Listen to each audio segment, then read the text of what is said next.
where the did this horror movie come from? It might just be the strangest horror movie released this year. One that feels like an emotional sucker punch. And the strangest thing about this film is, for the longest time, it doesn't even feel like a horror movie. And that's how this film gets you. My name's Ricky. I love horror movies for this exact reason. This is David Lowrey's Mother Mary. So the movie centers around this pop star, someone as famous as like your Taylor Swifts or your like Lady Gaga. I'm not really that well versed with pop music. While she was at the height of her career, something tragic happens to her, so she takes some time off.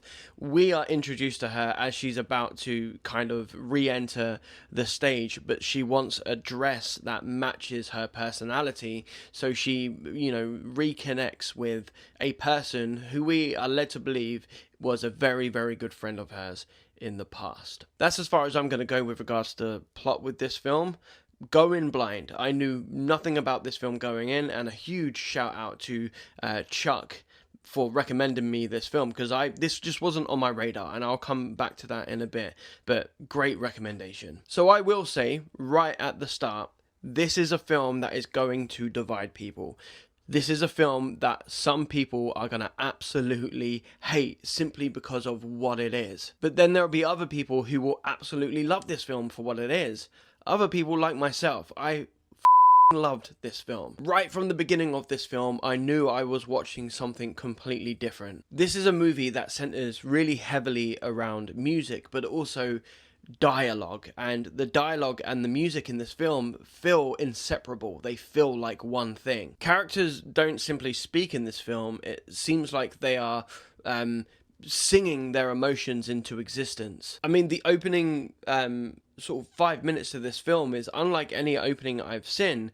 We have this sort of like musical opening. It almost feels like a musical where a character is kind of explaining certain things about the past, but the way it's spoken is completely in beat with the music over this dance track. It's so bizarre but incredible. The entire movie feels incredibly theatrical, almost like this was written for the stage, almost like this was written like a play. Every single line feels so perfectly chosen. People rarely seem to talk naturally in this film, and I kind of think that's the point. Every line delivered in this film feels very poetic and decorative and even lyrical. Every single line delivered feels like somebody is reading a piece of gothic literature aloud. And while this is one of the reasons why I absolutely loved this film, this is also going to be a reason why people will not like this film. Visually, this film is absolutely dripping with atmosphere, man. We've got really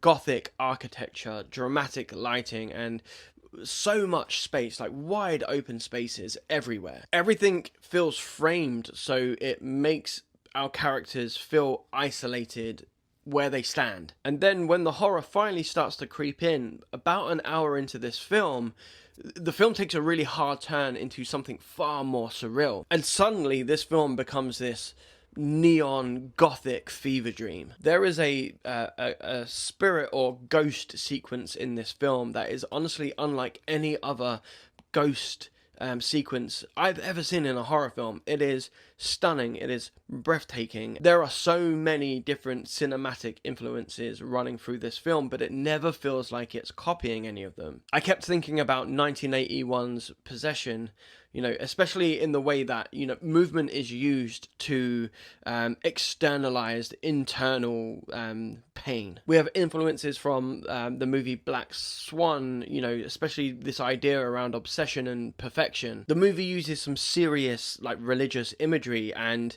it kept making me think of Ken Russell's The Devils from 1971. And I even saw flashes of Stanley Kubrick's 2001, because this film uses the same sort of cold, hypnotic visual compositions, and it is stunning. And though this movie does wear its influences on its sleeve, it still manages to feel like its own thing. It still manages to feel somehow new and unlike anything we've seen in this kind of subgenre of spiritual or paranormal horror films. So the film isn't traditionally scary.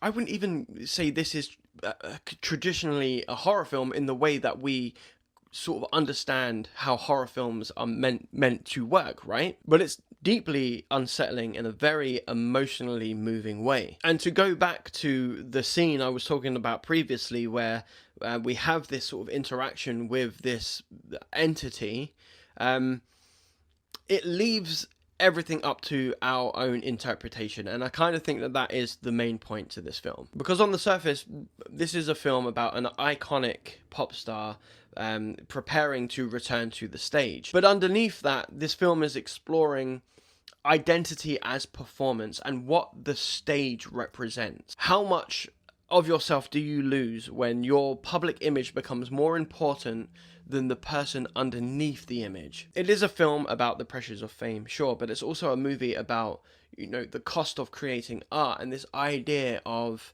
authenticity versus image. And more importantly, the loneliness that can exist even though the entire world knows your name and loves you and adores you. It is a deeply symbolic film. Even the movie's title feels deeply symbolic. The title, Mother Mary, instantly invokes this religious imagery. Somebody saint-like, somebody who people project impossible expectations onto. I mean, she is worshipped like some kind of religious figure, but inside she is deeply flawed. She's vulnerable and she is falling apart, and the film is constantly playing with this idea of like public divinity versus, you know, private humanity. So I do think that some people are going to think that this movie is pretentious. I think they're going to think it's painfully slow and far too abstract. And I think other people are going to see this as one of the boldest horror films released this year, because it refuses to explain itself and it refuses to play by, you know, conventional genre rules. And I absolutely love it for that. I don't want my horror films to be these generic, you know, copy and paste type of horror films, the horror films that we've seen before, horror films that aren't challenging. And I'm not saying that every single film needs to be this bold, but it's nice every now and then when a film comes along, or a horror film comes along, that doesn't feel like every other single horror film. This is horror through performance, music, movement, and emotion. It's definitely not for everybody. I know this. I 100% know that people who have seen this film who don't like it will have very strong opinions as to why they don't like it. But also on the other side of that aisle, there are going to be people who have very strong feelings as to why they do like it.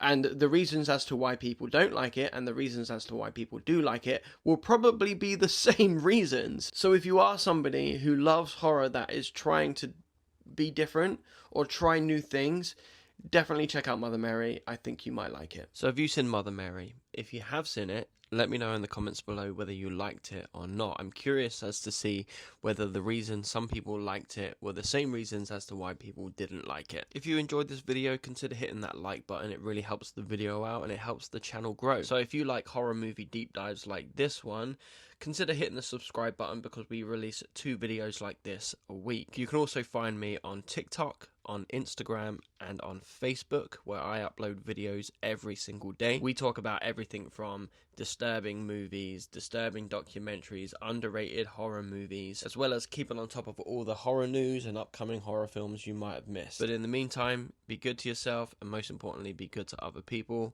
I will see you next time.